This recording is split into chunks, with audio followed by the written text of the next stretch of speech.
Welcome to State of Mind. This is Julian Royce. Thank you so much for tuning in. Today I'm speaking with Kevin McKeag and Guy Guri.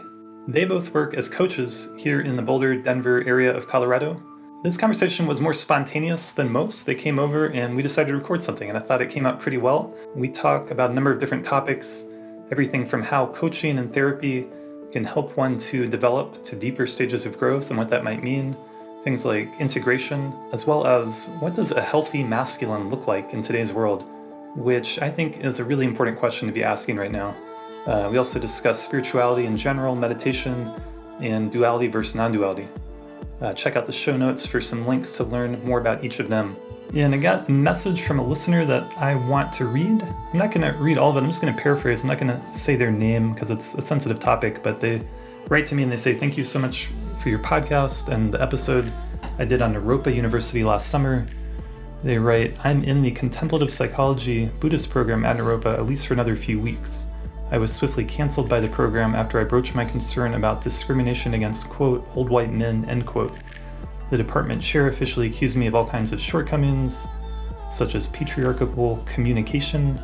They write that they and several of their soon-to-be former cohort members are leaving Naropa and figuring out a way to become healers and therapists, despite the woke takeover of Naropa.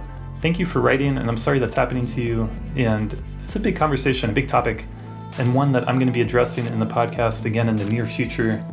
As I talk about in this conversation in today's episode with Guy and Kevin, and these are really important and obviously sensitive subjects, and I think that we should be encouraging open-hearted, honest conversation and dialogue and debate and investigation. But unfortunately, what seems to be happening at Naropa, and it really breaks my heart that this is so, and I think it's happening in other universities across the country, is that the people in charge are kind of saying you have to believe this way or you're not okay and you're part of the problem. And I just think that that's a really dangerous approach, and it deserves to be spoken out against. It's a kind of ideological takeover and a kind of pigeonholing of people and ideas.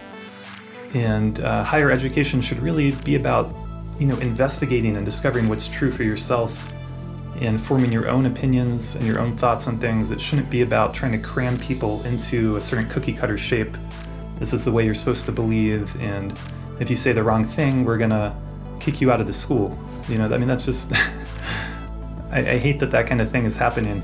So obviously, I don't know the particulars of, this particular case or this particular situation, but to take this listener at their word, they're describing a situation in which they were disciplined and kind of publicly shamed for trying to express their own thoughts and opinions and question some of the kind of woke tenets around things like critical race theory and the fact that just because a so-called old white person wrote something, like that fact in and of itself isn't grounds to throw out their whole theory. Obviously if you're studying psychology, a lot of it did come from old white people.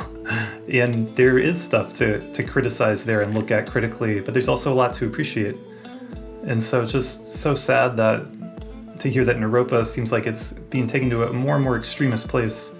As I shared about in that episode last summer, I kind of witnessed that starting to happen while I was a student there and getting worse and worse.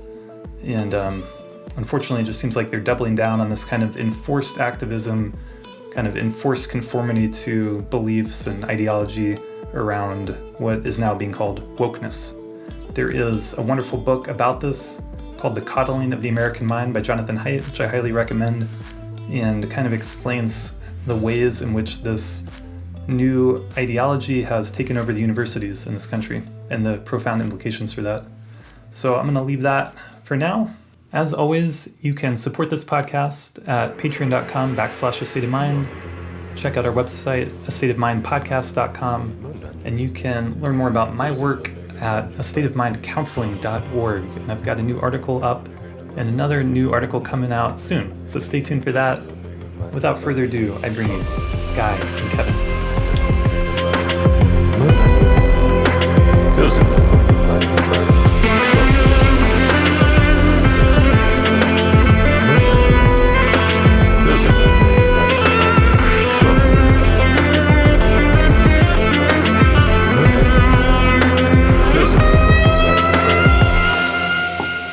officially opening? Yeah. Yeah, all right. Oh, the snippety snip stuff wasn't part of the... That was all part of the sound check. The clap will help sync it up. Yeah. We were rapping before. rolling. You didn't get to see that. So I'm here today with Kevin and Guy. And I'm Julian, host of State of Mind podcast. And these are two friends of mine who both work as coaches, working a lot with men. You guys want to introduce yourself? Absolutely. My name is Guri, and I'm a life coach. And my coaching practice is really focused on human thriving, like helping people achieve more of their dreams, moving towards their life's purpose with meaning, having more fun, and helping them, give them tools to navigate the challenges. That's, I believe, part of this epic game that we're all playing. You said game? Game. Yeah. Game. Yeah, absolutely. I think that's a beautiful metaphor for approaching life. It's funny, there's something kind of cynical about it, but I don't think that's what you mean.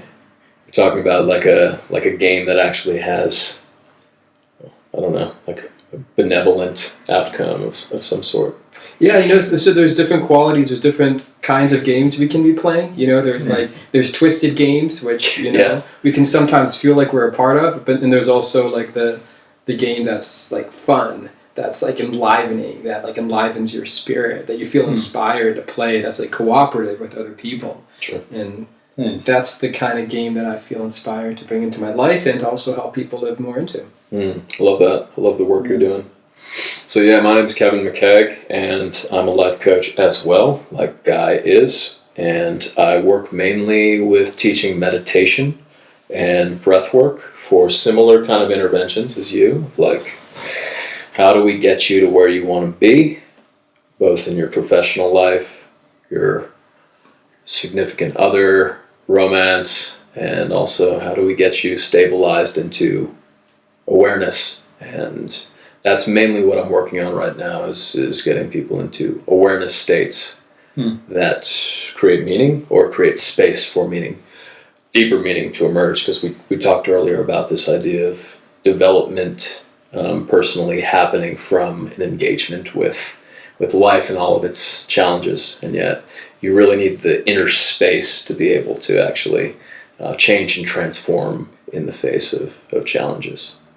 So that's kind of my thing. That's like, I'm a developmentalist in that sense. Yeah, I appreciate you bringing meditation. Yeah.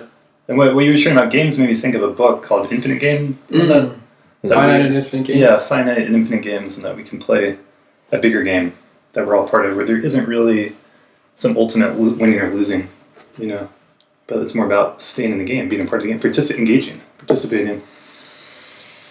Yeah. Those who are forced to play cannot play. Is that a tenet of the finite game? You haven't seen Squid Game. Yeah, it's not a game when death is the final thing. But I guess the big infinite game would be like if we kept getting reborn, then it would. I mean, isn't it? Really infinite game. Right, because we're all going to die, right? And we all have strategies for kind of coping with that in our lives of like, how do we put off the anxiety that we're limited and finite and mortal? And that's the game that we're all playing. So I'm just playing devil's advocate around this because I think absolutely all of us do have to play a finite game, right? Although I haven't read this book, so I don't know the arguments. In the sense of death? Yeah, in the sense that as individuals, at least, we're going to die.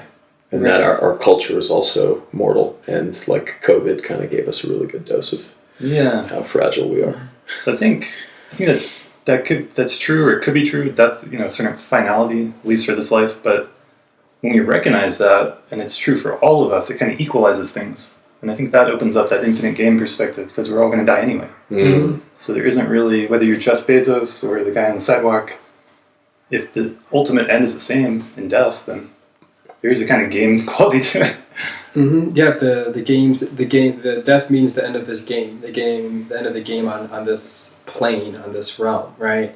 And it's like how we approach death also determines how we play the game. That's another cool thing. It's like the way we conceive of death. If we conceive of death in a certain way, that's like, oh, it's something terrible. I have to avoid it. Or if we like fight and resist the concept of death, that's going to influence how you play the game right now, right? And so I think you can have different attitudes towards death that are actually more conducive to having a more worthwhile, fun, and exciting game.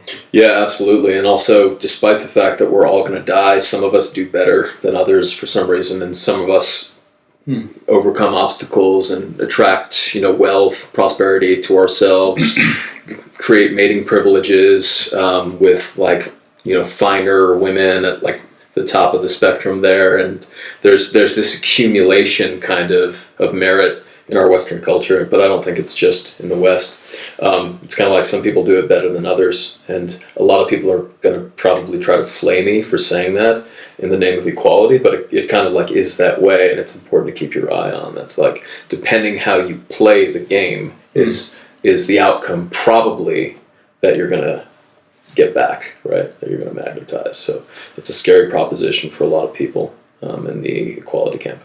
It's true, but if you just look at your own personal history, you can, if you're a person who's into growing and developing, you can see that your game, the way you've played the game, is actually developed and grown over the years. So there are ways we actually can get better at playing the game as we grow and develop and learn more about how to play. And absolutely, the more we set our aim right, because that's why you want to hire a guy. There's a goal. Myself.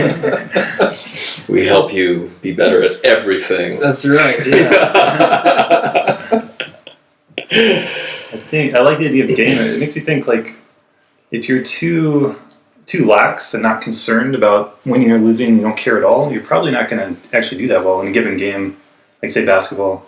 But if you're too serious and too uptight and too invested, that's also going to detract from being able to win. So if you can have that sense of flow where you're really present, and really loose at the same time. Yeah. I agree with you, except Jordan 96, because that guy was so fucking intense, and he won the hell out of 6 championships. So, but I agree with you in general about the state of flow and finding the balance between being and doing, right? The masculine and the feminine phases. That's right.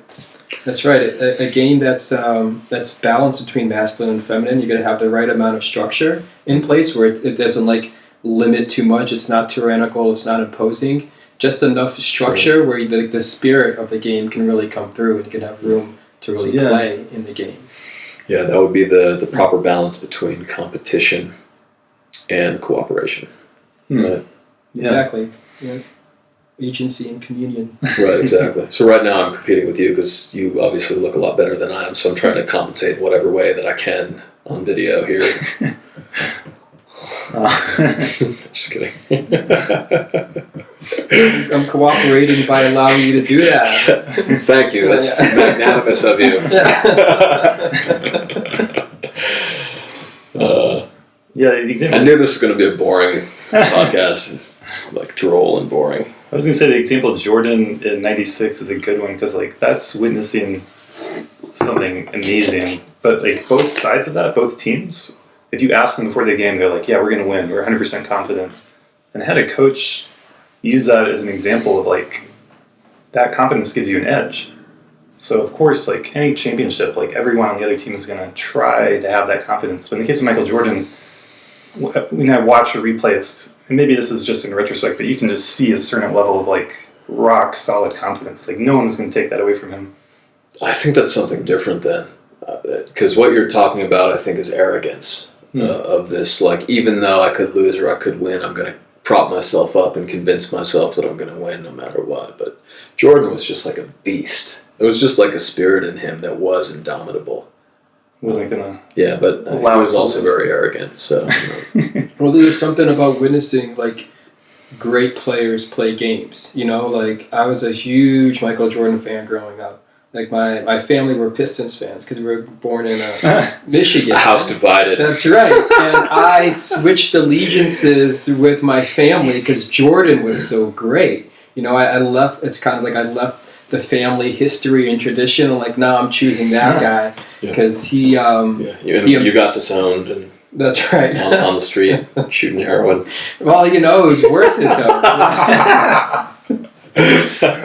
When we watch players play games, we get to watch greatness, and then that's the greatness that we see in other players, I think, is the greatness that we can actually embody. And it translates, singular greatness at basketball translates to what do I have to do to be that guy in my life. Right. Like when you're right. a teenager, it's like with girls, like, you know, to ace my classes, to get into the good school, to like be a top player, like Right. whatever it is. I guess that's what I'm. I was none of those, by the way, in high school. So I think the sports analogy, it's like in the game of life, there isn't like it's you can kind of find that inner Michael Jordan, but there's not at the end of the day a team that has to lose for you to do that. Like we can all do that. Like I believe everyone can be their best version of themselves, and that's winning the game, and that there's not a loser in that. Maybe I'm cynical, but yeah.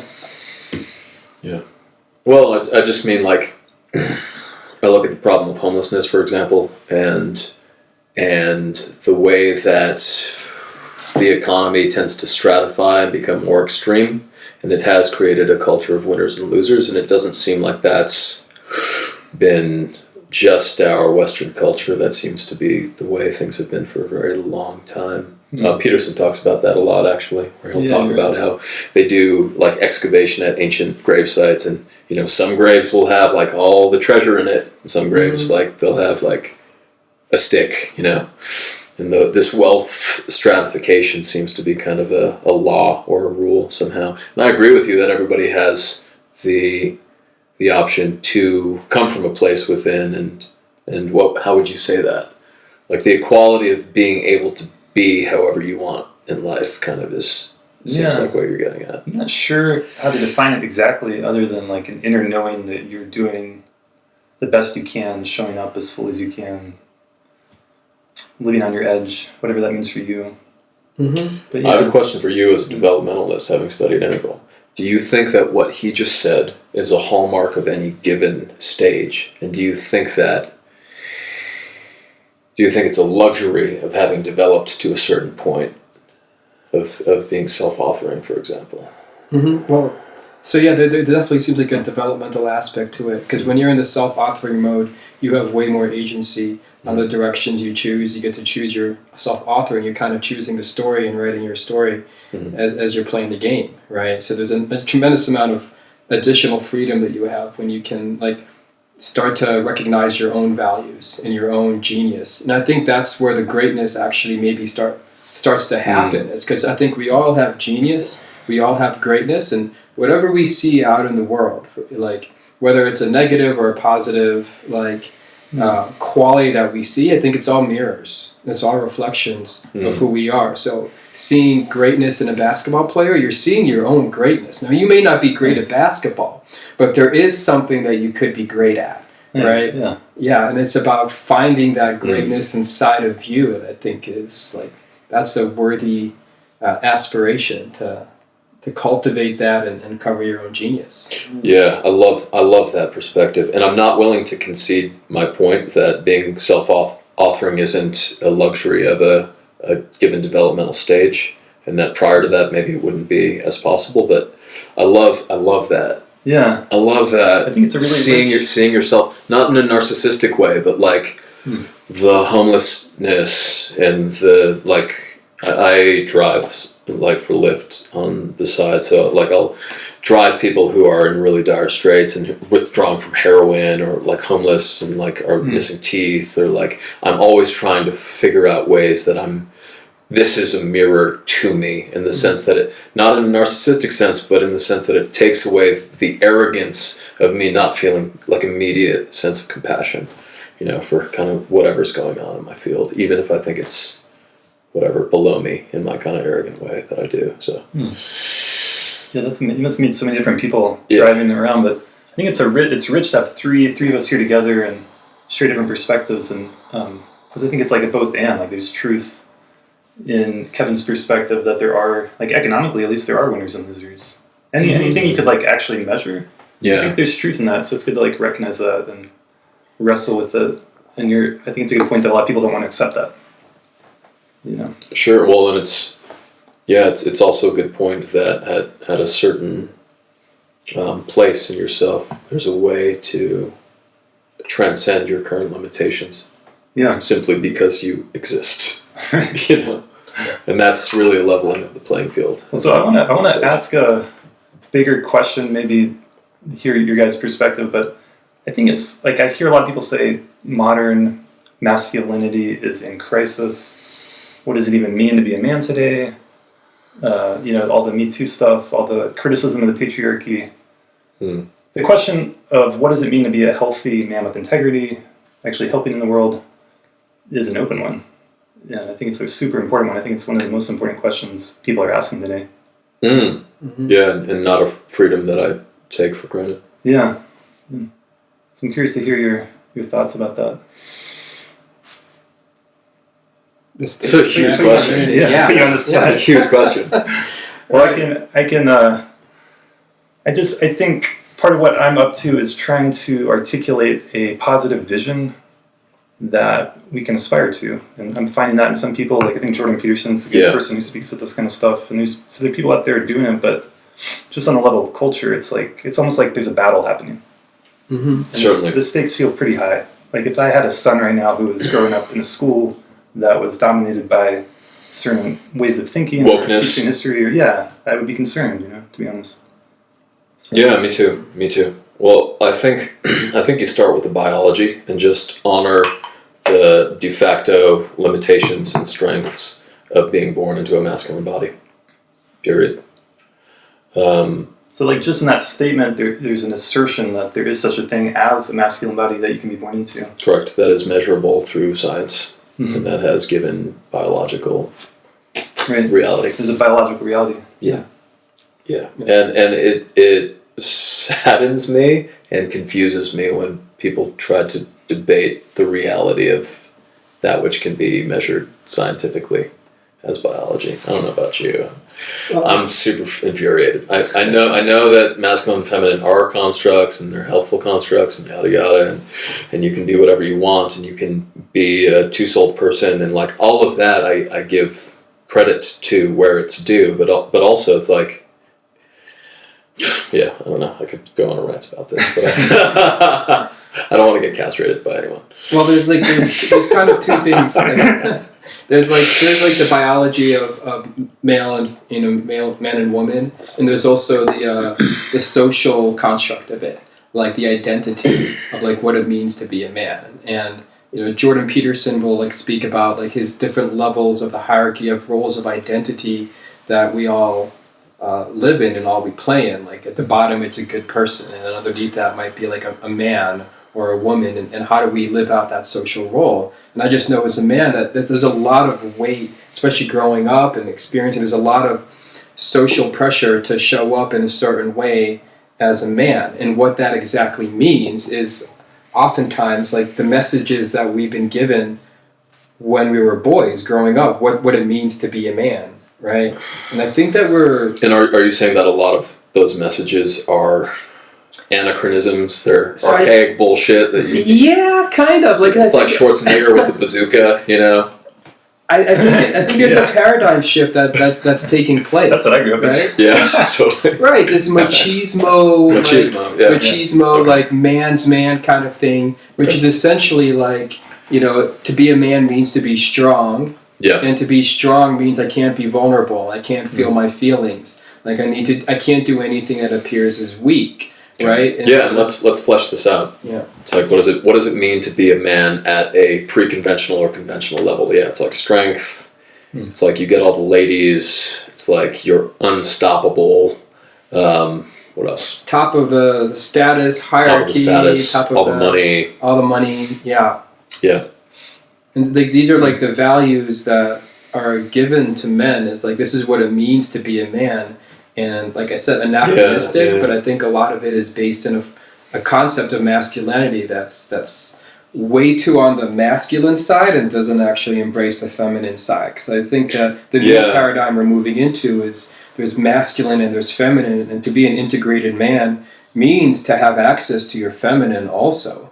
Like, not in the woo-woo, like, I'm going to cry all the time, like, the collapse, new agey kind of man. Because I think that went to... Pushover spiritual dorks. That's right. Like, I think that went to the other end of the spectrum.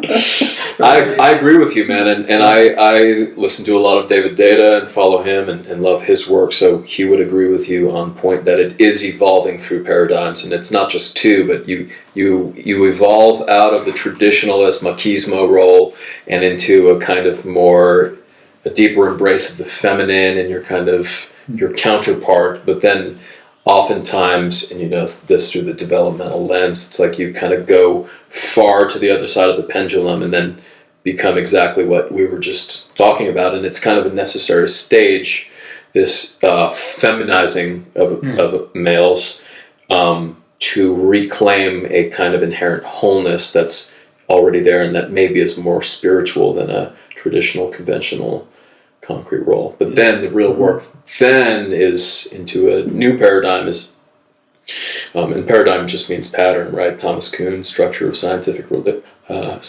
Revolutions.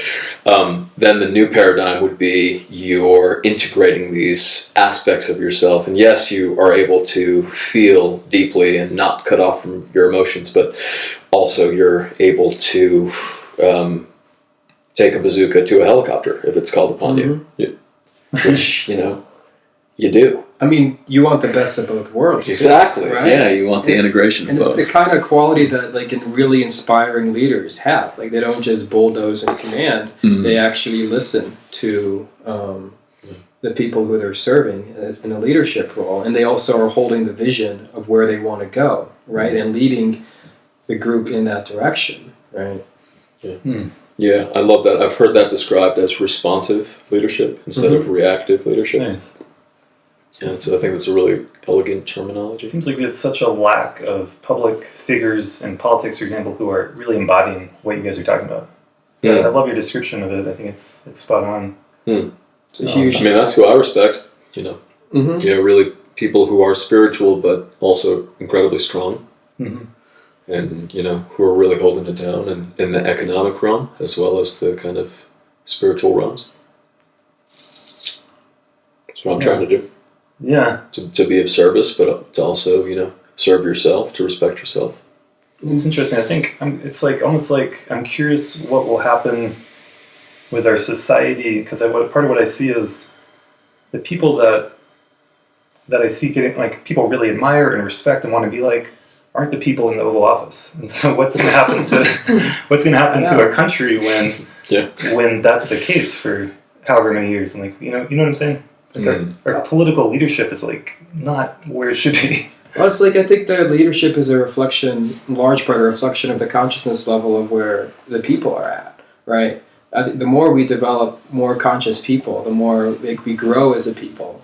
I like the term frequency, because I think it speaks to like levels and vibration.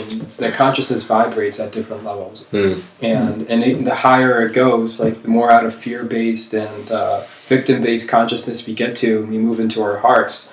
That's the more trustable leadership becomes. We just have like it's a population where we're kind of still like fighting our way out of that fear-based mode until we do, or a certain percentage of the population gets to like certain higher levels of consciousness. We're still going to be putting in leaders who are embodying that old form. Sure. Well, I have a more pessimistic viewpoint, which is that there's kind of this intractable conflict going on and just stalemating us at these levels of fear around pretty much everything. Fear of the unknown, I guess you could summarize it as. And when you're talking about moving up in frequency, are you talking about Hawkins' work? David Hawkins, Yeah. This would be interesting, actually, probably for our audience, if anybody decides to listen to this, which I highly suggest against. But Hawkins' work, just like briefly, do you want to just outline that? Because that's a really interesting framework. Well, I just want to push back against one point. Oh, hell yeah. I don't believe our political reality is actually reflecting the consciousness of the people here. I think it's, I think the average person, if you talk to them, is like at a higher level of development than someone like Donald Trump in a lot of ways. I wasn't going to mention his. And we have a system where we're forced to make these terrible choices, and like it's somehow the lowest common denominator is winning. And so I actually have more hope. Like, I think that people in general are more educated than ever before, and that there's hope. That people are more intelligent than we give them credit for when we look at something like our politics. Are you pushing against my pessimism around the state of the nation? or are you pushing against? Because Guy seemed like relatively optimistic about. I do feel optimistic. I'm pushing against the idea that our president is reflecting our country as a whole. I think the system's gotten so messed up. It's not actually reflecting who we are as a people. I agree, man. That's something I was going to say before, that there are plenty of good people in the Oval Office. Well, I mean, yeah, of course, there are good politicians. There are people who are really trying to push the ball in the right direction. But it seems like now the people who are the most pathological get the most airtime. Right. And so, like, the ones that are, like, craziest and the worst for us get the most attention. are the loudest. Yeah. You know what I mean? Well, it's like, why is that so, right? You know, we have, like, a media that really, mainstream media, that really feeds off that kind of division, off of that kind of polarization. Yeah. And the reason why they feed off that is because that's what people watch. You know, that's where the eyeballs goes. That's where they make the most money when they talk about Trump, when they talk about things that are like depolarizing. That's where like the attention goes. For, you know, that's how they get their revenue to come in. So it's like, is it a reflection? Well, I guess it's a reflection of something. Maybe the overall system, so to speak. Yeah. You know, it's operating. Or is it the reflection of the worst of ourselves? That's what I'm. It's almost like saying McDonald's is the most popular restaurant in the country, so that reflects what America is. And yeah, to maybe some small degree, but most Americans know it's not good for you. Doesn't mean they don't ever eat there, obviously, but yeah, that's a good point. It's like, it appeals to our lower nature. Our kind of base, like, quick fix, quick attention. Give me that hit of adrenaline or that spark of outrage or that 10,000 calories in like 2 seconds. Yeah. So I'll amend what I said. Maybe it's not like a perfect reflection. It doesn't reflect all of us, but it's definitely shining a light on something. Sure. That's within the I think when collective consciousness. The KKK came out in 2017 with their tiki torches, that was the first time in my mind that really a subsect like that got that much airtime because of social media and because of what seemed like an escalation in polarization around the 2016 election between Hillary Clinton and Trump. And it was madness. Everybody was like, what the hell is going on? But the shock value just increased over the following 4 years, you know, culminating in a worldwide epidemic. You know, I'm still kind of in shock about the past 5 years. Yeah, you're not alone. It's been a weird, wild time. And that was a big moment. The tiki torches on national TV and it's like, these motherfuckers still exist. They're like, burning effigies. Wait, what year are we in? Hell? It's like talk about doing shadow work, right? About seeing that and trying to integrate the essential truth of such a loathsome group, and which is what we stick together, we band together. We will not be silenced. We believe what we believe. There are, you know, tenets inside of that developmental stage that are really worth integrating, but Jesus Christ. Yeah, I think one way we can look at that, and I'll bring back David Hawkins' work. And actually, the work of the gene keys is through like consciousness, like the levels of consciousness. And Hawkins found a way through muscle kinesiology to measure levels of consciousness. And so consciousness is operating at certain frequencies and levels, and like it operates on a logarithmic scale.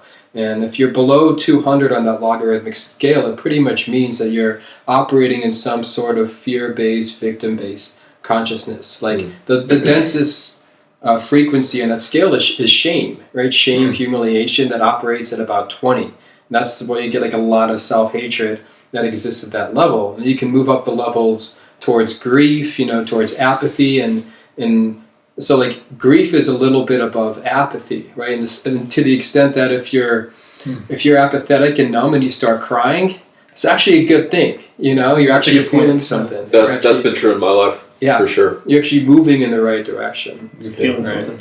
Yeah, we talked before about having stuck pockets of shadow, of these kind of lower frequency vibrations, you would call it, I guess, or just stuck emotions in my experience. And when I encounter, say, grief, usually there's a veil of numbness and discomfort, but it never feels at first like sadness. It's kind of like doing breath work, sitting with it, you know, talking with my coach or seeing something terrible in the world, which I do a lot because I'm out and about quite a lot, in sometimes really bad areas of town, will kind of bring to bear this deep feeling. And in order to get things done, I usually have conveniently compartmentalized it.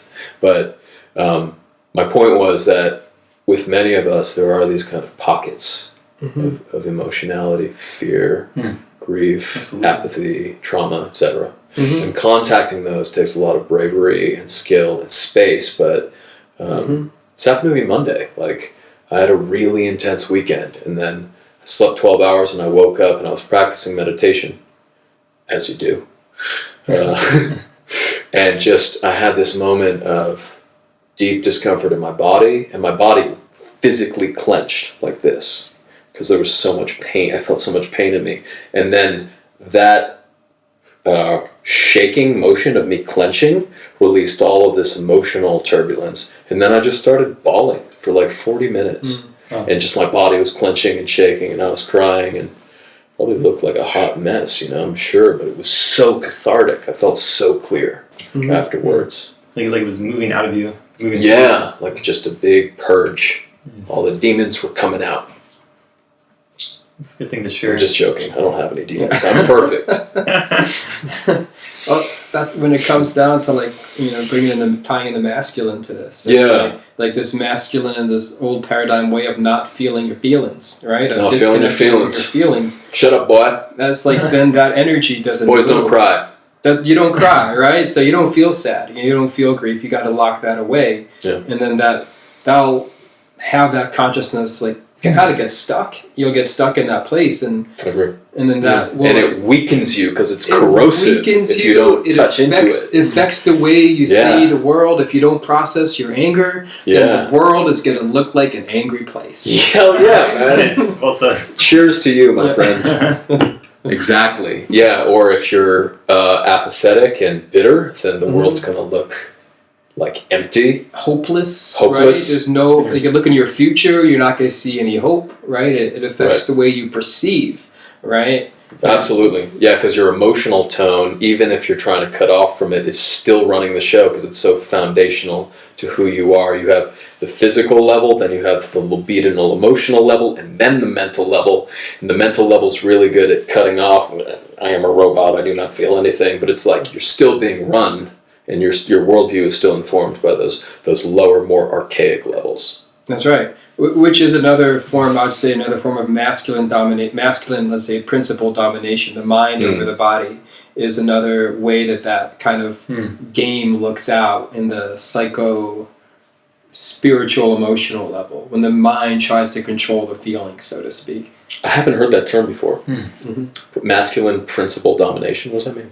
It's like an over masculinized, like a mental because the mind is principle. Principle. So you mean like my set of values means that I have to be stoic and hard and not care about people, and that would be the principle that I'm using to kind of get away from my experience. Is that what you mean? Yeah, that's kind of what I mean. Yeah. True though. It makes me think of being integrated, to come back to that word. Yeah. Like, we have access to our emotions, but we also don't want to be controlled by them or run by them. Or, like, if I have a job and I don't show up and I'm at home crying, like, that's probably not going to, there's just... You will get fired. Right. You will get fired. There's a certain level of, like, maturity where you can still show up in the ways you need to show up. And so you actually can compartmentalize and put it to the side for a while. It's actually a developmental skill. Absolutely. But then to be able to process it when you do have time and not put it in the closet forever. Yeah, that's a really good point. Yeah, it's putting in the closet forever. That's when it gets the problem. That's the unhealthy. That's the unhealthy version of it. Yeah, and again, it doesn't work either. It doesn't. This bears repeating, but it's incredibly corrosive to have unprocessed emotions and trauma hiding out in your body. Corrosive to your well-being, corrosive to your relationships with other people. Yeah. And that's what when I look into the world, the political world, the systems, it's like, that's what I see. Like, I see a lot of, like, unprocessed shadow. Like, as a culture, we never, like, learn how to, like, process and feel our feelings, right? We never learned how to let go of our emotions, let go of our feelings, and to move into those higher states of consciousness. So we get stuck there and bogged down there. And then it gets into our shadow, and then we start acting in all these corrosive and destructive ways in the world. I'm gonna kind of challenge this here a little bit again, because don't you think that the ability to see shadow in your world, to notice when you have a charge with somebody or some idea outside of you, and recognize that somehow that's me? Don't you think that's also a luxury that's birthed from a specific developmental stage? And then, if so, kind of what is the work to get out of the blue and red trap, for example, of being polarized on one side? And be like, you're blue, you're like, oh, there's red over there, I don't have any red in me at all. It's like red's like, oh, I don't have any blue, right? And really it's just purple, and they're just like tripping, you know. What do you think? Or do you guys have any thoughts on this? Because my understanding is that development takes a lot of important things have to be in place for development to be fostered, and that it requires a kind of openness to experience, but also the discipline to stay with the inevitable challenges that arise in your life and use them to change and transform. That's kind of the idea, right? Yeah. I think just hearing a conversation like this, hopefully it can plant seeds in people like that. You have to get the glimpse of the possibility. And to have some kind of idea of a map, some kind of idea that development is possible. If you don't have any concept that you could develop, that other people's point of view might be worth considering, you know, that then you're stuck. Something's got to come and like plant some seeds. Yeah, you know, and I like that. You know, like one guy who I listened to that really helped me in this realm, particularly, is John D Martini. He's got this breakthrough course experience, the D Martini method, and I love his work. Yeah, it's like one thing he helped shook me up is this idea that I can be all of this and none of that, right? Like that I can, that I can have like I'm going to be all blue and that person is red, right? It's like, no, if you see red, then you're red too, right? Dispelling the illusion that we can be like all of one thing, which I think is a corrosive idea that leads you into like taking polarized positions. Yeah, so it sounds like it would be something like kind of spreading the word, somehow reaching into the fray and reminding people that they're often adopting a kind of, what would you call it?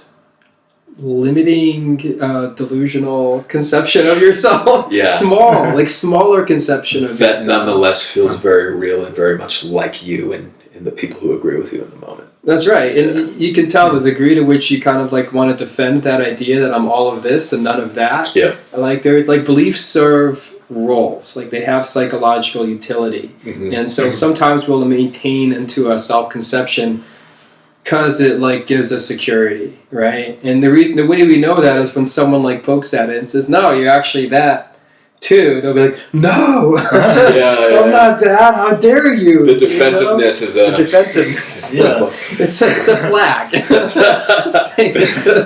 a flag that you notice in yourself. You're like, oh wow, why did I get so mad about that? Yeah. Right. I'm glad you mentioned insecurity. I think when I reflect on my own life and path, it's not like at all like I don't have insecurities anymore, but my relationship to them has changed so much where I'm become comfortable acknowledging them. Like, oh, I feel there's some insecurity there, or there's some fear there, or there's some... Whereas in the past, it would be like, I didn't want to accept that. And so that would be a shadow, you know, like, I'm not insecure. Like, well, right, it's especially a shadow if you don't see it. It's also a shadow if you see it, and then you're like, no. You push it away. I'm not that. I'm ultra-spiritual. Right. You know, I don't have anger. I've transcended that. Yeah. There's that pitfall in the spiritual journey, for sure. It's so interesting to me. I've been there too. Where I stand now and look at it like someone who's trying to be ultra-spiritual is just showing me their insecurity. They're insecure that they might not be that way. Yeah, just kind of like, just like Jordan arrogance, there's also like spiritual arrogance. Yeah, I think spiritual bypassing is kind of like the term we'll hear a lot, and it's like that idea, it's not about being spiritual, it's about being perceived as by other people as spiritual. Right. Yeah. You know? Right.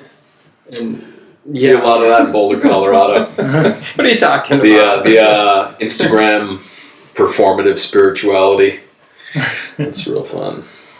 Yeah, it's a game, and it's like, what do you, back to the game thing. It's like, oh, what am I trying to win? I'm trying to win approval from other people. I'm trying to earn their praise. If spirituality is the metric by which I get attention, then I'm definitely going to increase my holdings. It's like, sure, go ahead. Which to me, like, speaks to, like, it's like, going back to the game thing, it's like, well, what like, ultimately, what are you aiming at, right? Because you can aim at whatever you want to aim at. Like, you can aim at getting as much, like, attention for your bypassing as you can, right? Or for your perception of, or, like, but is that the best thing to aim at? If you have one thing to aim at, what are you going to aim at, right? Right, and if you're aware of the contradictions in yourself enough, then you can find a higher ideal of true self-transcendence to aim at, whose wholeness completes the void that attention-seeking is trying to fill but never does. So that's the true promise of an authentic spirituality, is that there's nothing to accomplish and nothing to gain and nothing to be. You just are. That's the idea of Zen meditation practice, for example. It's like, you're already a Buddha. Well, why would you sit in meditation then? Because that's what Buddhas do. My teacher Dai used to say that. Yes. That seems to embody the feminine aspect of just being where you are, as you are right now, and having complete self-acceptance and appreciation for that. I think the masculine is like, all right, all that's true, and I'm playing a game, right? And like, and I can aim at something, right?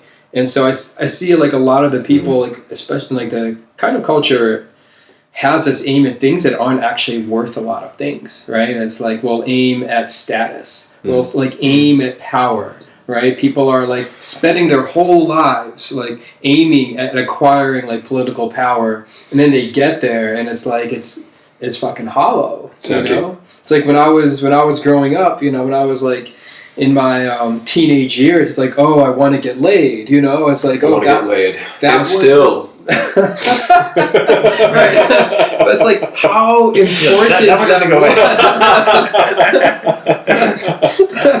All right, forget that one. But when you're 15 and your testosterone has just spiked the highest it will ever be in your entire life, then definitely it's more of a priority then. Yeah, but it's like going to, like, a kind of a Jordan Peterson idea. It's like the quality of your aim really makes a difference in kind of the quality of your life. Because the more good your aim is, like, the more in touch it is with something good, that actually determines how much meaning you're going to feel as you move towards that aim.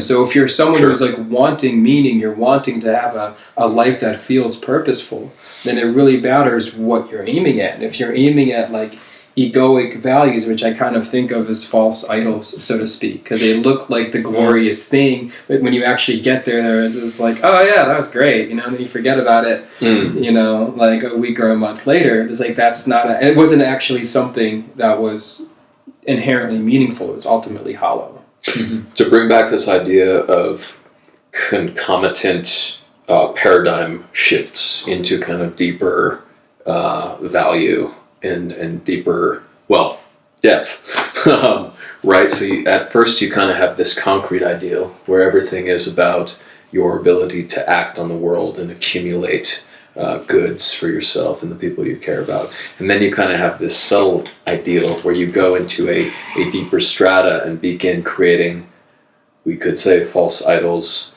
in the subtle realm as well, having state experiences, feeling bliss, being ultra woke and spiritual, like not caring about reality and not caring about, the stupid unwoke people. And it's like there are subtle traps too, and then it drops deeper into kind of the experience of causality. This is the work of Suzanne Cook-Reuter and then Terry O'Fallon. It's kind of a lineage from Jane Lovinger, the psychologist, right? So you have causality, and then that's an even deepening into a different kind of evaluation of what matters. So I guess all of that to say, it's like, it's okay that it changes throughout your life too, and it probably would take a couple of times of you getting to the concrete goals and be like, oh, this is actually kind of meaningless, and I need something else in my life. Like, what's next for me? It's got to be a sea change, because it can't be a lateral move. It's got to be like, something's got to transform here. And it usually does if you're persistent enough. If you've come to that breaking point of like, I don't feel fulfilled in the way that my identity is interacting with what I perceive to be the most important thing as reality, as I perceive it, then yeah, it's you're like really at your edge there. That's my specialty in coaching, where I'm like, I see the kind of developmental, the edges, the places where I can just flip people into something deeper. That's really why I do the work, man. I mean, that's really where I shine. So you've seen your work as a coach in part to help people develop. Yeah, but that's what I mean by development. What Guy and I have been talking. I love saying Guy and I too. Guy and I, most high. That's what Guy and I'm talking about development as Guy and I just unpacked it. Yeah. There's levels to it. It's obviously more nuanced, complex understanding of what that word means. For sure. I'm curious what, when you're working with people, maybe specifically men for this conversation's sake, like, do you notice certain commonalities or similar things showing up, or is everyone so unique and different that that's not really fair to say? But like, if someone comes to you for coaching, are you seeing certain patterns that you feel like apply to the culture at large that you could speak to? Could you, just kind of say that again? I'm just curious, like, what you notice in working with men specifically. Like, where you see them at, what they need help with, how you help them get there. Like, it's kind of to kind of generalize. Sure, yeah. I mean, I could generalize about the masculine practitioners that are coming to me. It seems like there is this kind of upward trend towards caring more about what means most to them and caring about the trappings of their life. Oh, nice. Like whether it's somebody in their 30s or 20s or 60s, right? So there's this sense of like, if this is not true for me, then I don't care about it. And it's creating conflict in my life because I think I'm supposed to care about. That makes a lot of sense. Yeah. Yeah. It's like we care more about truth than like, I don't know, what? It's like the cultural belonging or something. Belonging, yeah. Yeah. So I think that's kind of a generalization about men is that we're more oriented towards like our higher potentials and truth seeking, or seeking towards, right, that kind of like dopamine system of like reward, like I want to get up, I want to strive, I want to reach, than say like a more feminine person would of being more about linking and bonding and communing. I think that's probably the biggest generalization that I could give you. Well, I like what you said about what you really care about and being honest about that. It might not be what you were told you should care about. Exactly. Right. That kind of, yeah. Yeah, I want to piggyback off that because I've seen the same thing. I've been a part of men's groups and men's programs for like the last 10 years or so. And there's a sense of, like I get like meaninglessness or not feeling a lot of purpose in what they're doing. And part of the reason I think that is because a lot, like as a culture, we've been kind of sold a dream, like the American dream story, so to speak, where it's like men are given a prescribed way of like, this is how it is you can be a man, this is how it is you can fulfill your purpose, so you get the wife and the kids, and you get like the dog in the house, right? And so we see men who like try to like fulfill that notion, like that recipe of what it feels like, of what it is to be a man and what it means to like live in this society and be a man, and then they get to a place where they're like, all right, I'm like, what's the meaning in my life right now? It's like, you see people go into midlife crisis, I think is an example of like... That's kind of shorthand for everything that we're talking about for our culture. It's like, he's going through a midlife crisis. Everybody knows what that means. Yeah. It's become common knowledge.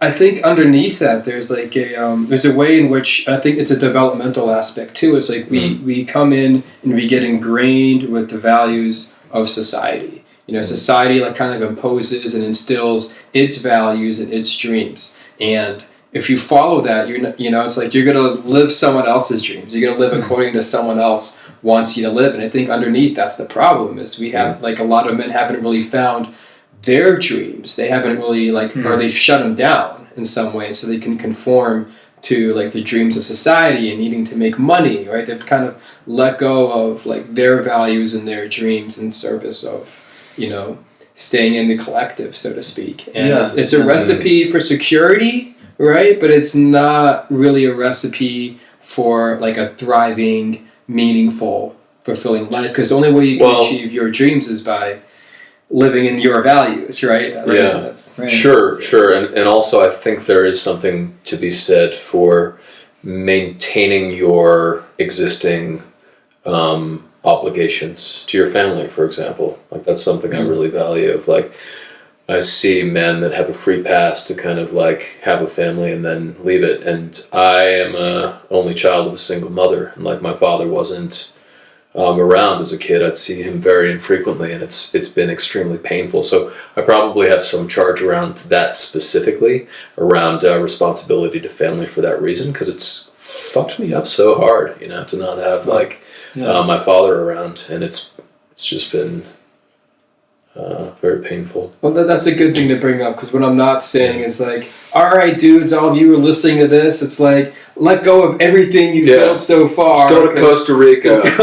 Throw your dreads out. Leave your family behind. It's like, no. Like, is that doesn't seem like a high expression of masculinity to just completely let go. Well, it's not, and it's also a recipe. Well, and we talked about the transition from concrete to subtle, and all that. Also, what am I trying to say? Going from like a traditional masculine role into a kind of more feminine way of being, by way of creating more wholeness in yourself, right? So there are these kind of like natural progressions, and you do see people just kind of fly off the handle with it. They're like, I'm free, like I'm going to change my name and move to Hawaii. And it's like, well, I did that too when I was 21. So I went through that exact same thing. So I know what it's like. But yeah, I think again, in service of integration, in service of wholeness, it's like, don't quit your job, but find a way to up-level yourself inside of your job, and then, you know, find something that's more fulfilling, where you can, you know, shine virtue and quality into your life in a deeper way without having to cut yourself off at the knees, right? So that you can run to the free fields, or whatever you want to call it. That's what I think. I don't know. I mean, it brings up a topic of responsibility in its relationship to masculinity. I think it also applies to the feminine pole as well. I'm curious, like, if maybe we can expand on that, or what you think responsibility is, like, what the role is of responsibility in that. I think it's definitely part of being an adult, right? Being a mature adult, taking responsibility for yourself, for your family. Like, there's not, like, it's a false kind of freedom if you're going to leave your family or abandon someone like that to achieve your sense of freedom. I think, like, that's what you're criticizing. Maybe there's some exceptions to that, but generally speaking, like, that we can find freedom and responsibility together, right? That's like the integrated. I keep coming back to that word, integrated. Like the both and that you can be free without needing to leave your life. Because that's the trap of our mind. Like, if I could just get away from all this, I'd be free. That's not taking responsibility for the life you've created. Sure. And also, it's disowning yourself from the power you have to act upon it and make it different. Yeah. That's right. You think that in that space that, like, oh, this is the only way I can, like, obtain freedom is by abandoning all these things that I've created, all these agreements that I've made right now. Yeah. Monty Python is coming to mind, where they're like, run away, run away. I think it's complex. Everyone's situation is unique, so I don't want to make some rule like you can't do this or can't do that, but to take responsibility is to, like, look at that and, like, how can you respond? I'm thinking about someone that I'm working with who is in their 20s and, like, severe depression, and it's, like, hard for them to even think about. That's a tough one. Depression's hard. It's hard for them to even imagine the kind of life that you guys are talking about helping men get to. Like, that's hard. It's like, hard for them to imagine that. And to me, that's like a sign if someone can't access something in their imagination, it's a sign of being like really blocked. Mm-hmm. You know, I can't even like see or open to the possibility of it. Yeah, well, it's physiological too. It's like there's not a lot of frontal activity going on, and so you're relegated to this feeling of being trapped in hell forever, you know, which we talked about earlier. Like, I don't know a lot of the science behind depression. I think it's kind of an emerging field, but having been through it enough times, it's kind of like when you're in that place, you're not going anywhere. It's like there's no bright light. Well, how did you find your way out of that? Well, that was our first podcast that we recorded. So anybody listening can refer back to numero uno there, but I'll explain. There was something in you that woke up, that went for that didn't give up.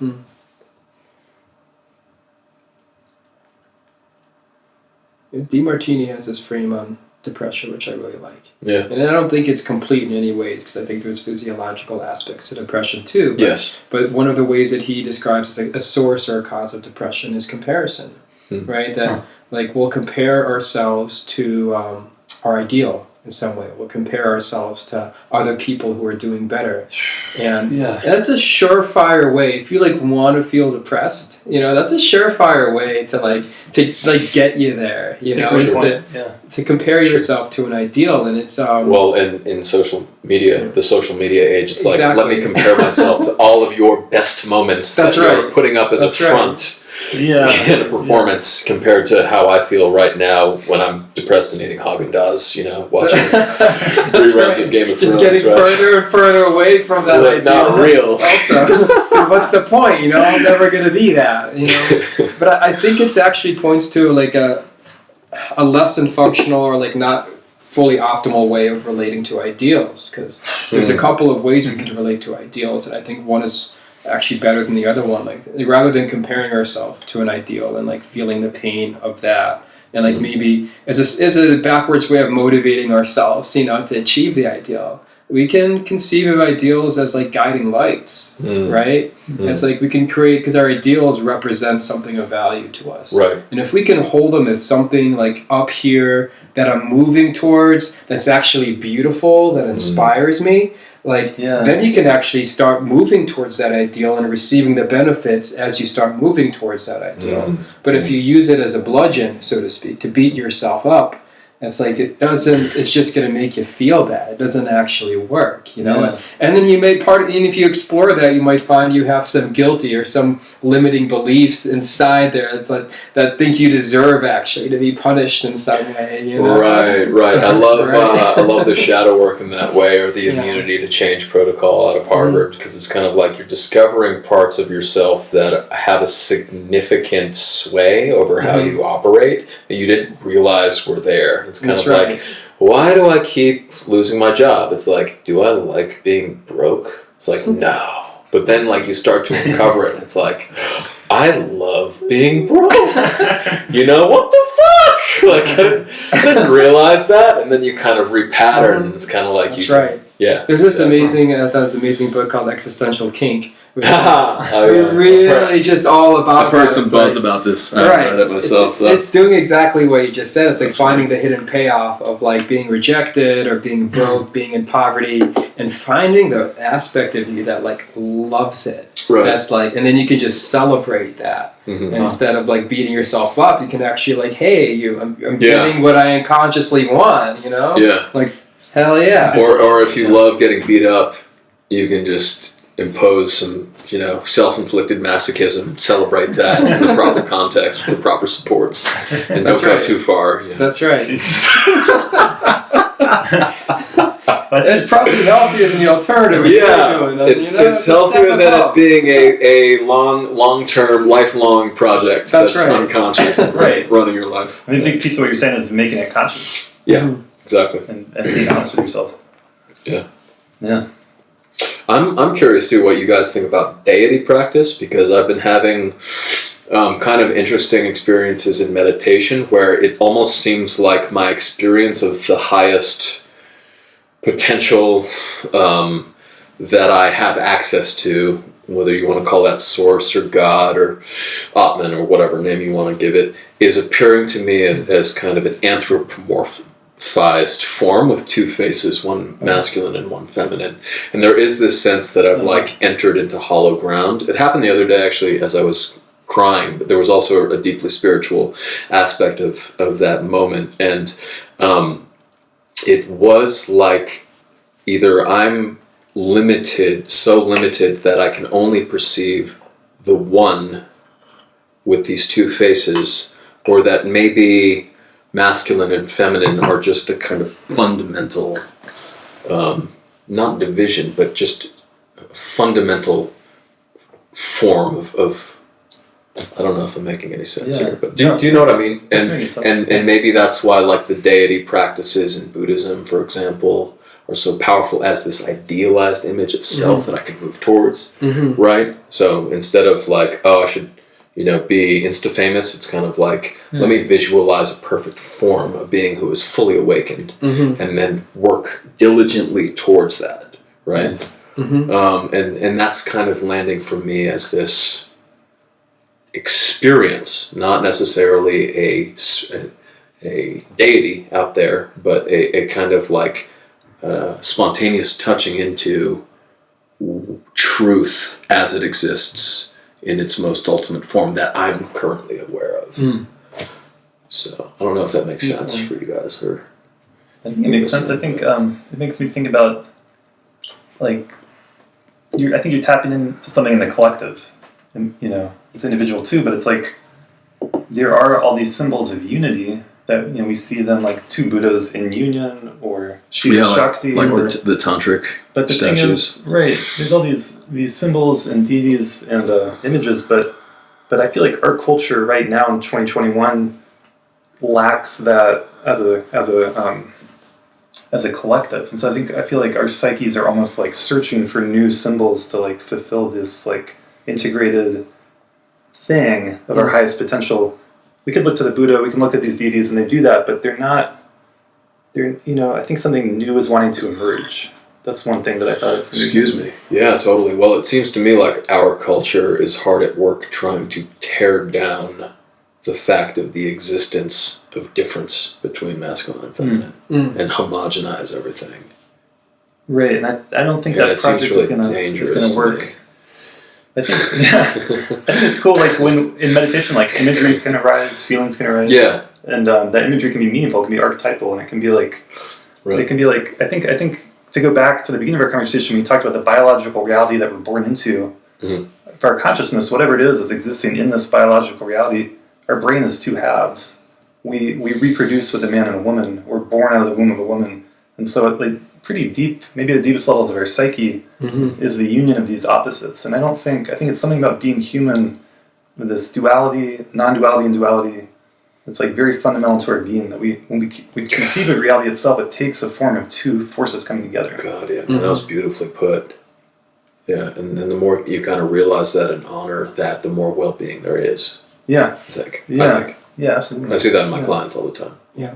I mean, the problem comes when you see as one of those forces as like a perpetrator and another one of those forces as like a victim. And then it's like, all right, all of that, like all of society is a masculine, like dominating hierarchy, it's like a toxic patriarchal meaty, right? And it's all about power, everyone into right compliance for right millennia. Yeah, that's just sad. I mean, that's not true. Well, that's sad, and the real problem with that in my eyes is that then that gives the victims in this tragic dance full license to rail against every dominator that they see, sometimes viciously.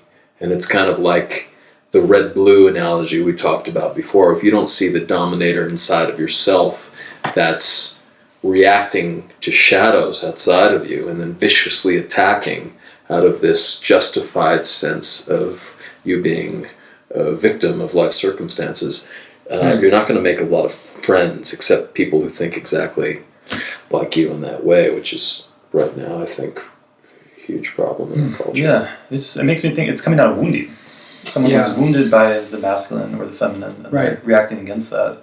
Sure. And then they're perpetuating that wounding in others, because if there's someone who's trying to enter into their full power and expression and they come along and attack them or try to cancel them or tear them down. Cancel, yeah. It's like the cancel culture. Just perpetuating this wounding of like, I can't be what I really am without being cut down. That's something I felt myself, you know. Like, yeah.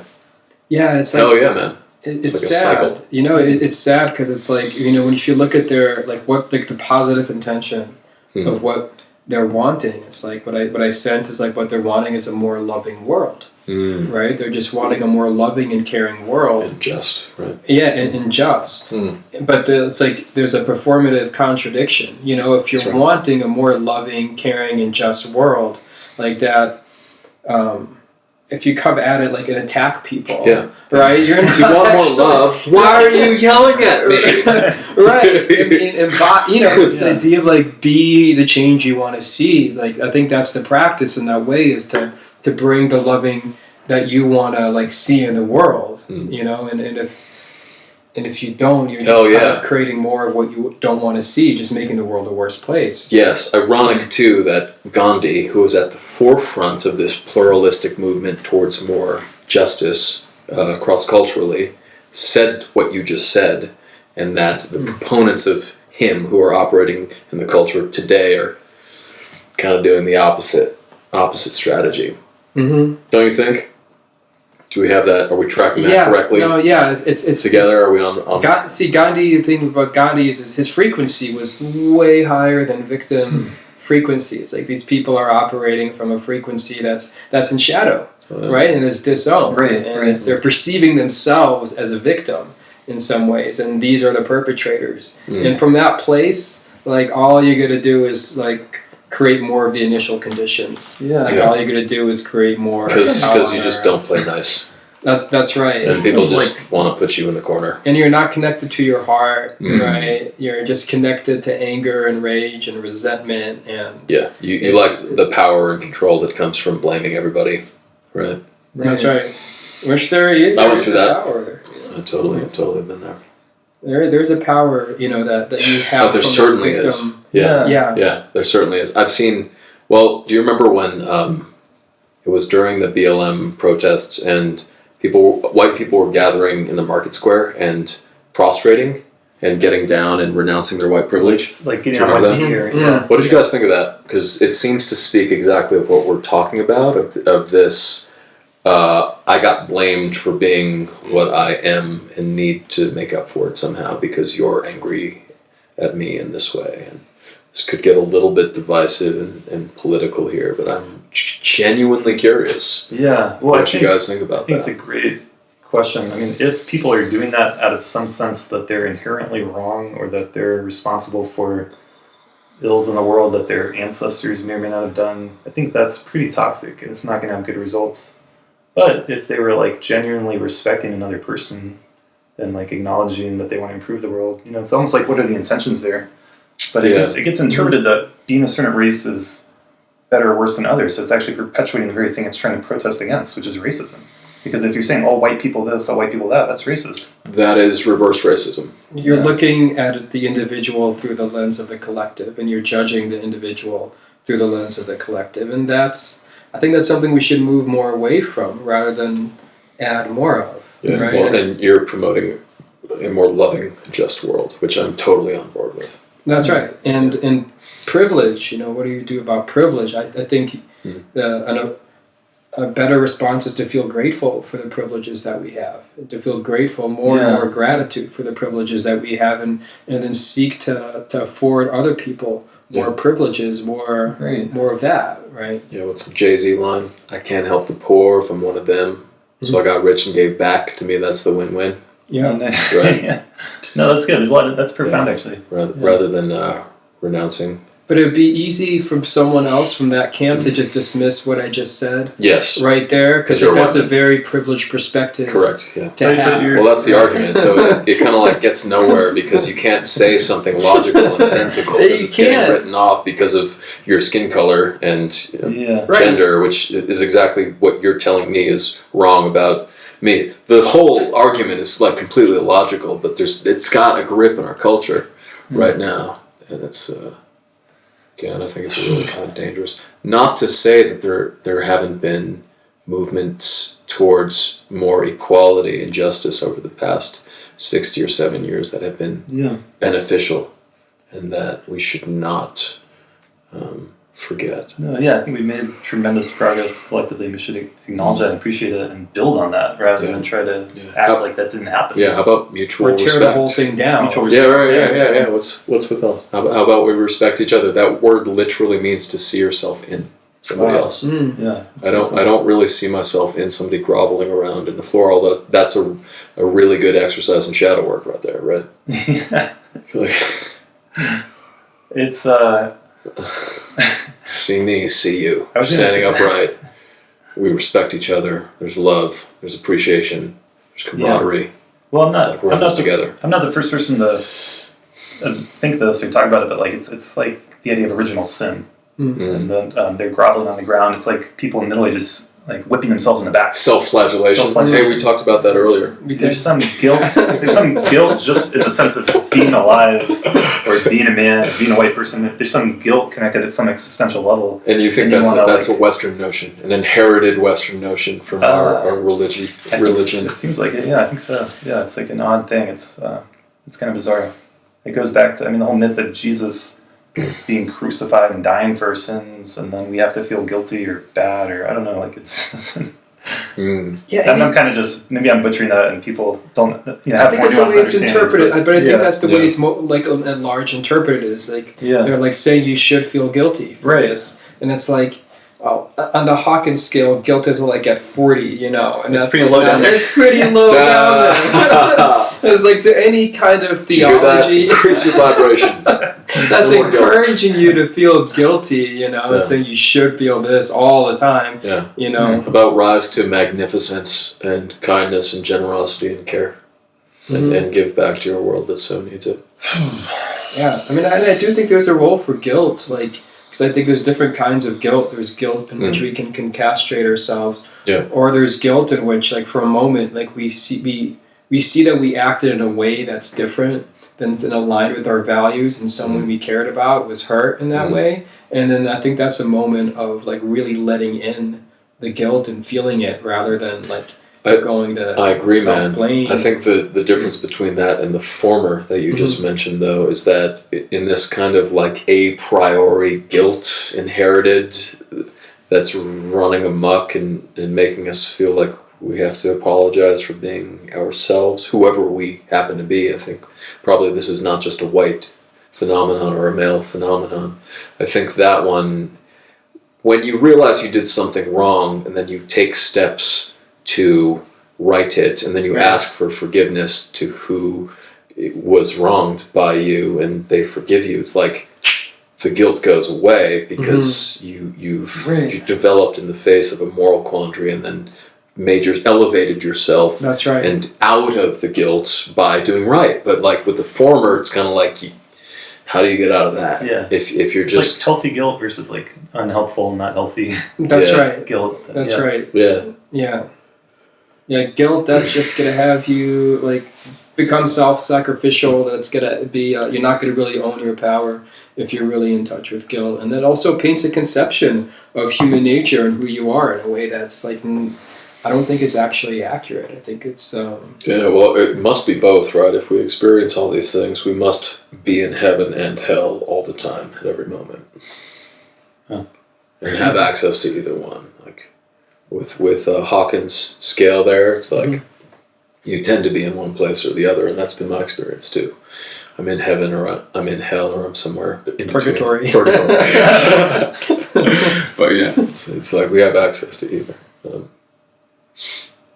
So yeah, clarifying the lower levels, going into the shadow with the proper support and tools and guidance, like a cool coach like me, or Guy, or a therapist like Julian, right? And then reintegrating and like plumbing the depths to create more energy up the central axis for more access to the heavenly levels. By the way, what's the top of his chart? Man, it's not love. I think it's peace. Peace is at the top. Oh, yeah. really? Yeah. So I was like surprised. I'm like, I think agape would be at the top, but right. it kind of depends on what he means by the words too. It's Sure. Yeah. Peace. Interesting. It makes me think of like the Buddhist teachings of like equality or spaciousness, and then like compassion arising out of that space of wisdom. That like wisdom is like the kind of top value there, I think. But that real compassion comes out of that. So in a certain sense, I guess it's a little bit derivative of it. Yeah, I like wisdom. Like I love that you just mentioned wisdom. Like, what's the solution to the guilt? That existential guilt. Right, I'm tracking that too. Yeah. The cultivation of wisdom. Yeah, right. That's a great point. It's not self-flagellation unless you're into that kind of thing, right? It's actually It's like probably not. right, self-transcending into a heavenly place and then reintegrating these lower faculties, you could call them, I guess, more primal faculties. I was going to say, I think it's good to come back to the question of like, what's actually helpful here? If you're at the protest because you want to make a positive difference, is me demeaning myself, diminishing myself, feeling guilty, feeling bad? How is that helping other people? Like that's a good question for me to like, okay, what's actually going to help? Like if I can actually feel good in myself and help other people feel good in themselves, that's going to do something. Well, I'm sure it was serving somebody in that they felt justified and right in making other people wrong. Right. It may have, Well, the other thing I was going to say that's probably not politically correct, but I want to say it. Cover your ears, everyone listening. Got a trigger warning coming. Find a safe space. But like with the protest movement and watching it, I went to several of the BL, Black Lives Matter protests when they first started, but then I was like watching it over time, and it's possible to be in such a victim mentality that you create the circumstance that you're creating your own reality to some degree. You're calling that in. Like if you go to a protest and you're protesting police brutality, and then police show up to see what kind of monitor the situation, and you're yelling at them and you're throwing things at them, and the city gave you a curfew to go home by midnight, and you break that curfew, you're just like asking for the police to exert some amount of force on you, and then that's going to justify your reason for being there and perpetuate this cycle. And in Portland, Oregon, that cycle is so tiring. Like it's been going on for so long, where these like protesters are like battling the police in the streets for like months, and it's like it's just so absurd that they think that they're somehow in the right and the police are in the wrong after this long amount of time, where they're like they're causing all this destruction, they're doing all this crazy stuff. Like, so. Destroying local businesses. Yeah. And then the local governing bodies like have commanded the police not to do anything, so they just sit by and. Right, because they don't want to be the oppressors, but then the result is just chaos and destruction and the breakdown of order and like people like trying to move out of the city. Like just no one wants to live there. Not a fun place to be. Yeah, it's infuriating. And I've heard Portland has gotten so bad recently. It's fueled the right wing. It's fueled the opposite side. It gives them fuel for their fire. That's right. Yeah, it just increases the polarization. I believe that some of the rise in right-wing nationalism or like white whatever supremacy stuff is being fueled by people by the other side, the people who are groveling on the street, like kneeling down, like the hyper-liberals, the guilty. That's actually fueling these people. Are like, I don't want to feel bad for myself, so I'm going to go to the other extreme of like, I am the best. And it's like they're fueling each other. Steven Pinkerton, like incredible philosopher of our time, said something the other day on this podcast with Jordan Peterson, actually. I know you're a fan. I love all your references of JP. He said something like, so the fact that the liberal governing bodies shut everything down during COVID, including small businesses, but like Black Lives Matter protests, totally fine. Yeah. How about it? Polarized the right in a way that they no longer trusted the institutionalized left, and then were like, fuck you, we're not wearing masks. Something like that. And there was a kind of causation that he kind of was suggesting was like, probably the liberals are as responsible for COVID deaths in that way as the conservatives. I honestly agree. Yeah. Yeah, it kind of makes you think, right? Yeah. Because that's one example where it seemed like extremely hypocritical. But the people in charge saying, Yeah. these protests are good. Like, they didn't see it that way, so people had different perspectives. But it's like, I remember like there were protests against some of the shutdown happening and how heavily criticized that were, and they were pretty small. But then the BLM protests were so huge, and and those people disappeared. no one said anything about COVID. They've never been seen again. To be honest, I went to some of the BLM protests when they first started. It was like a festival. And I was like, oh, this is awesome. They haven't been able to gather in a while. I was like excited about it. But then later I was like, wait a minute, are we in the middle of a pandemic? Like, is anyone thinking about that? I hooked up with this girl in late 2019, and she would go to these protests and bring giant speakers and just like start dance parties. Yeah. She's like, come on, y'all, like, let's dance. And it worked. Like, it's an incredible tactic. Yeah. Well, it's been a great conversation. Yeah, it feels like a good place to kind of wrap up. Yeah. Mm-hmm. Good stuff, guys. Yeah, any parting thoughts? I really like this idea of cultivating wisdom. It's like a method towards like getting out of these victimized states, because it's like, that's not wise. It's not going to work, right? And then like, what's the role of religion then? Parting up of like helping people cultivate wisdom, and could religion be doing that better? That would be where my intention goes next. Sure, yeah, religion and philosophy. I will end with this idea of embodying the idealized image and moving in a disciplined way that recognizes that the pattern is always shifting. You always have to reorient in your life as you're transforming and developing. But to constantly be awake and as you are, but to also strive towards this sense of deeper wholeness and perfection. Thank you. So my final words will just be, whatever you are, love yourself. It's like a billboard. Whatever biology, whatever cultural conditioning, just start with trying to love yourself, because that's the place where you can make real progress. Well said. Oh, yeah. Thank you so much for listening. If you have found value in this podcast, if you appreciate it, there are many ways you can help support the show. You can make a donation at patreon.com. You can also just share it for free with your friends and followers on social media or in an email. Let someone know about it. That's a great way to support the podcast. You can also leave us a review if you listen on Apple Podcasts, or if you're watching on YouTube, you can hit the subscribe button. You can hit that like button. Check out our website, astateofmindpodcast.com. Learn more about me and my work at astateofmindcounseling.org. Thank you so much, and I will see you here next time.